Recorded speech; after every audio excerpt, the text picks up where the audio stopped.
Hi Aries, and welcome to your February 2015. I have to remember to change the date for that.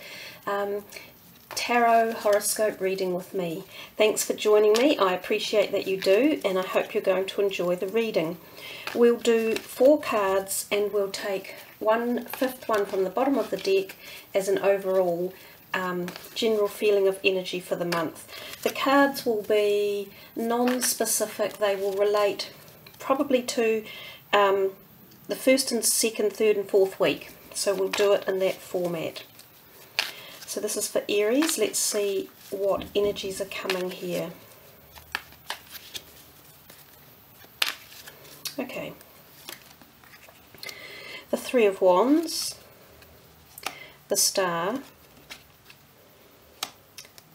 the Six of Swords, and the Three of Pentacles. And the overall is the Four of Swords at the bottom. Now it's a bit strange here. I think of some of these here as being indicators. First up, these are my first thoughts that are coming. Indicators of travel. I sometimes think of this one as travel and also this one. Now, and sometimes this is even travel over water.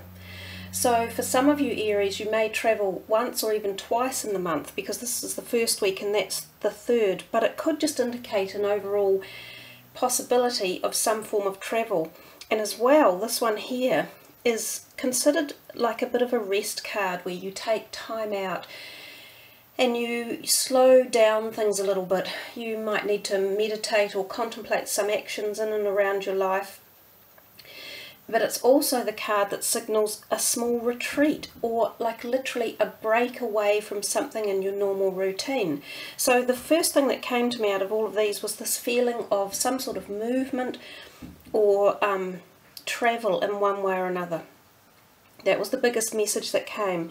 Oh, and interestingly, just before I turned the video on, a big international plane was just travelling overhead, and I thought, I wonder what that means. So I connected it now, a bit late, but I did connect. We'll move into these a little bit more depth. This also suggests he's got his back turned to us. So there's this whole feeling here of turning away from something and looking in a new direction. So there's a proportion that newness. Even this one, they're moving away from something and moving in a new direction.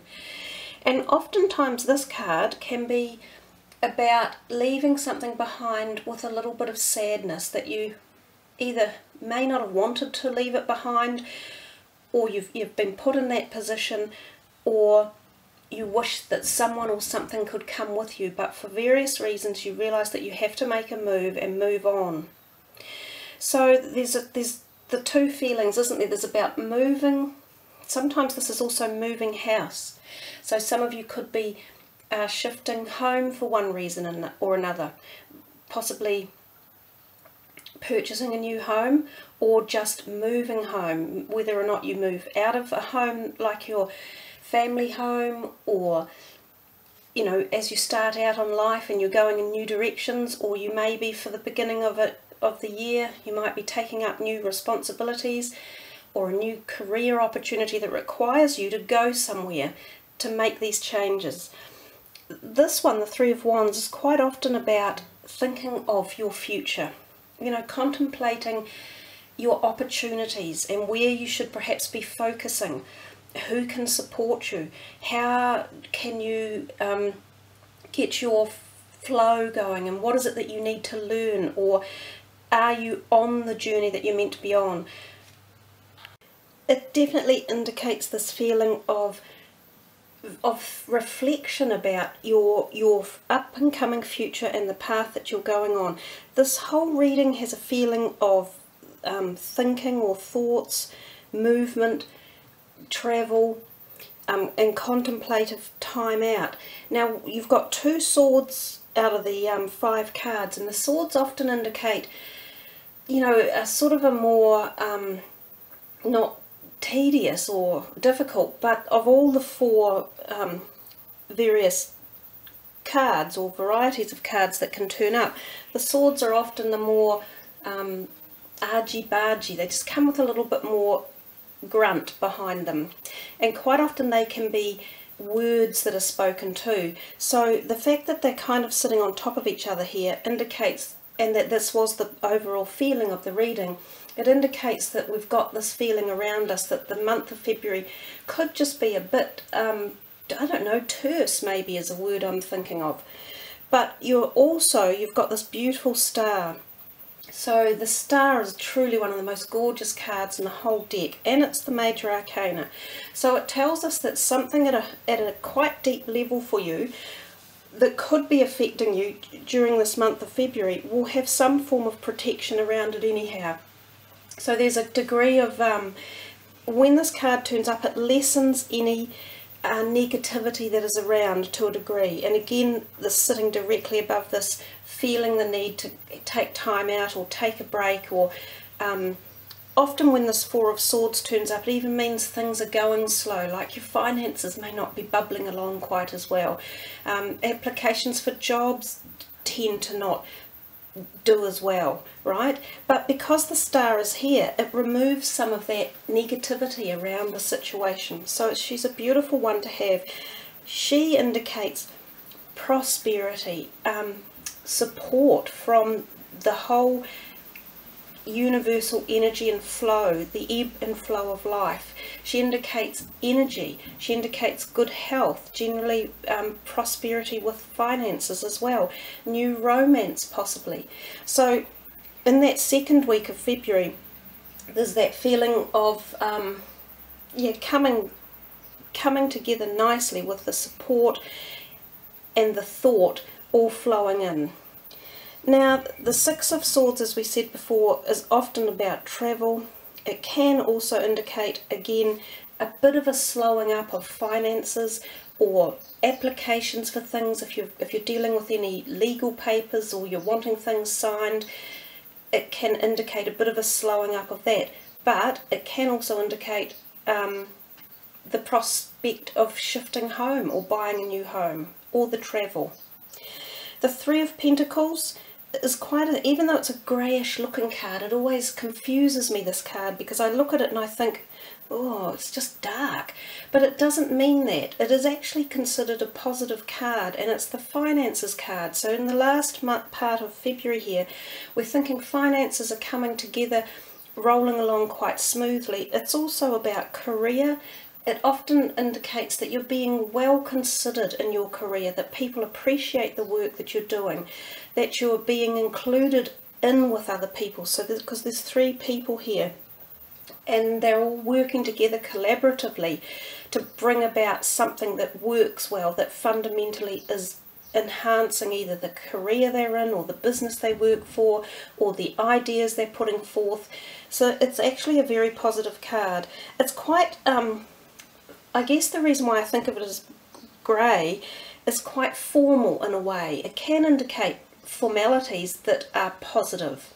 So someone might write you something, like an email, or you might be handed a specific letter or something from someone that gives you a positive feedback. You know, what do you call it when you have at work and you're going through your performance review? You might even get something like that, and it could turn out to be more positive than you had possibly hoped for. So overall there, Aries, that's not a bad reading. There's yeah, I think it's quite an interesting reading, with this potentiality of movement, shifting things, you're definitely leaving something behind. You're looking into the future in two of those sets of cards, and you're taking some sort of time out for some reason, and often that's just to slow down, catch your breath, rethink of what it is that you're doing, or the people around you, or the situations around you. So anyhow, let's take a look at the one last little card for you, our high vibrational energies, and see what particular message they're going to put forward. So let's have a look. Don't really need to shuffle them, do I? I can just do this.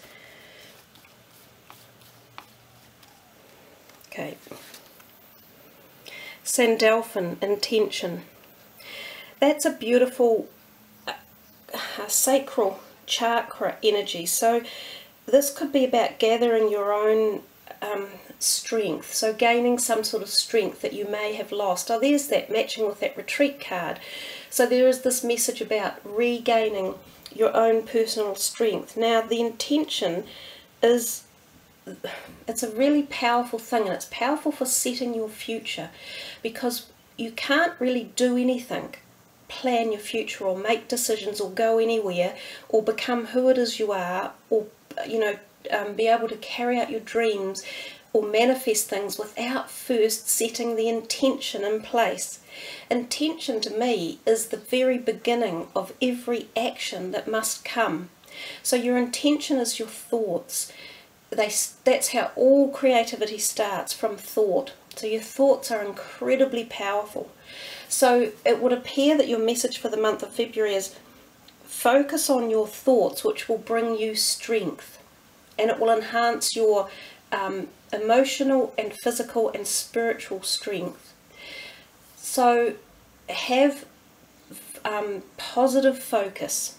Focus on what the things are that you want in life, not on anything that you don't want, and set them into intention and set them going, and that will help bring in your strength. It will help create forward movement in this direction of looking forward to see where you're going. So there you are, Aries. I feel it's quite a powerful reading for you, like quite determined in its energies that came out with the messages that it came. So I wish you the very, very best for February. Thank you for listening to me and following my channel. I really do appreciate that you sub and you like the videos, and tell your friends, because I'm thrilled to be able to do this for you. Much aroha, peace, kia kaha.